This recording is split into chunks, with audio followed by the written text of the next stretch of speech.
Hello दोस्तों। तो जैसा कि मैंने पहले ही कहा था कि रेलवे में एसएससी की, जेई की, सीएमए, सीडीएमएस इन सारी पोस्टों पर वैकेंसी आने वाली है। विद इन 6 मंथ के अंदर ही, मतलब आपको इस ईयर के एंड तक या 2022 के स्टार्टिंग में ही मैं पहले से ही आप लोगों को बता रहा था वीडियो बनाकर, क्योंकि अंदर की कुछ बातों हम लोगों को अभी अंदर में क्या चल रही कुछ कुछ मतलब जो ही होता है वो पता चलते रहता है। तो इसके रिगार्डिंग रेलवे ने एक ऑफिशियल नोटिफिकेशन जारी किया है।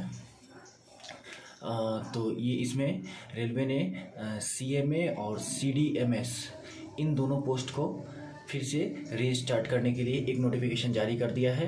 रेलवे ने कुछ दिन पहले ही एक और एसएसई सीनियर सेक्शन इंजीनियर के लिए भी एक नोटिफिकेशन निकाली हुई थी, और उसमें भी उन्होंने कहा था कि इस रिक्रूटमेंट को मैं फिर से डायरेक्ट स्टार्ट करने वाला हूं। और उसके बाद तुरंत बाद उससे ये भी सीएमए और सीडीएमएस इसके लिए भी रेलवे ऑफिशियल नोटिफिकेशन आ गया है। ये सारी वैकेंसी एक साथ में ही दिखने को मिलती है हम लोग को। RRB SSC, RRB JE, CMA, CDMS इन सारी पोस्टों को एक बार में ही वैकेंसी निकाली जाती है।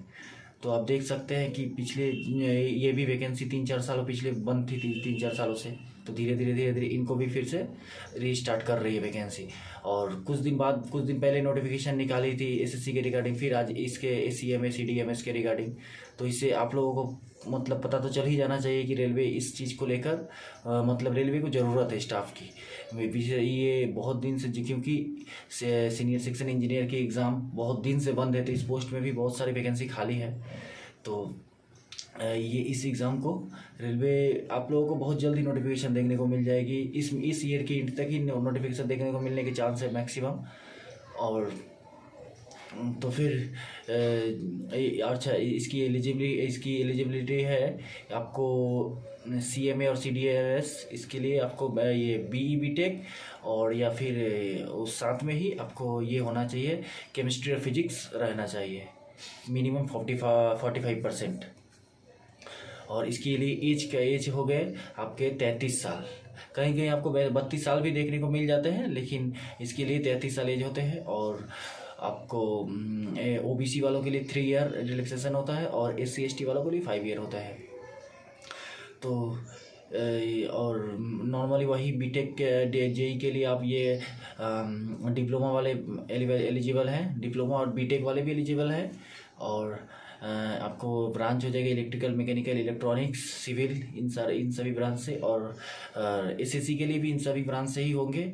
और सीएमए और सीडीएमएस के लिए आपको फिजिक्स और केमिस्ट्री भी मस्ट है, वो भी होना ज़रूरी है।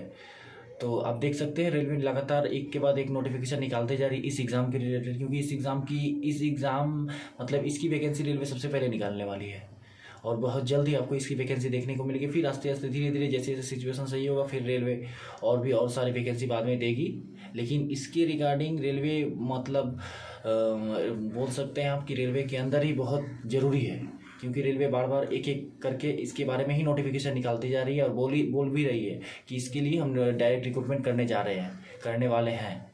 बस डेट सिर्फ आपके लिए नहीं है, बट वो तो पूरी तरह से बता ही दिया गया है इस लेटर ऑफिशियल नोटिफिकेशन में कि आपके लिए तुरंत ही आपको इसकी नोटिफिकेशन देखने को मिलेगी। तो आप जो भी इस एग्ज़ाम की तैयारी कर रहे हैं, तो आप अपना तैयारी शुरू कर सकते हैं सही से, क्योंकि आपको बहुत ही जल्द और बहुत ही अच्छी पोस्ट है ये सब। ये जो आपको सीएमए, सीडीएमएस, एसएससी ये सब आपको 7th लेवल की पोस्ट मिलती है, और जो जेई है वो 6th लेवल की पोस्ट मिलती है। इन दोनों के ही बेसिक, इन दोनों के ग्रेड पे बहुत ही अच्छे लेवल का पोस्ट है। इन दोनों में अगर आप एक बार सिलेक्शन पा जाते हैं तो फिर आपके लिए बहुत ही मतलब बहुत ही आगे अच्छे फ्यूचर हो जाएंगे आगे की तरफ से आपके लिए। तो थैंक यू। और इसके रिगार्डिंग देखते हैं, अगर और कोई ऑफिशियल नोटिफिकेशन आता है तो मैं आपको नेक्स्ट वीडियो में ज़रूर सूचना दे दूंगा। और फिर मिलते हैं नेक्स्ट वीडियो में। Thank you.